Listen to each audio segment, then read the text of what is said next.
এখন পর্যন্ত ১২৮টি আসনে ১৪৪টি আচরণবিধি লঙ্ঘনের ঘটনায় ৯৪টি মামলা হয়েছে বলছেন নির্বাচন কমিশন। আর জরিমানা করেছেন তারা ৯ লাখ টাকার বেশি। সংবিধান ও আইনের বাইরে যাবার কোনো সুযোগ নেই জানিয়ে ইসি আনোয়ারুল ইসলাম সরকার বলছেন যে নির্বাচন সংশ্লিষ্ট কেউ গণভোটের পক্ষে বিপক্ষে প্রচার চালাতে পারবেন না। আর মাত্র ২ সপ্তাহ পর ভোট, প্রচারে ব্যস্ত প্রার্থীরা।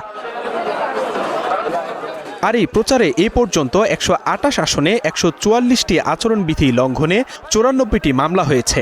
জরিমানা হয়েছে ৯,৫,৫০০ টাকার। আগারগাঁওয়ের নির্বাচন ভবনে কমিশনার আনোয়ারুল ইসলাম আরও জানান, নির্বাচন সংশ্লিষ্ট কেউ গণভোটের পক্ষে বিপক্ষে প্রচার চালাতে পারবেন না। রিটার্নিং অফিসার যখনই সে হয়েছে তখনই সে কোনো পক্ষের লোক না, এবং আমার কোনো রিটার্নিং অফিসার, কোনো অ্যাসিস্ট্যান্ট রিটার্নিং অফিসার কোনো পক্ষে প্রচার চালাচ্ছে না। গণভোটটার বিষয়টা হলো যে গণভোট তো সবাই চাচ্ছে, নির্বাচনী দায়িত্ব পালন যারা করবে তারা এই কাজটি করবে না।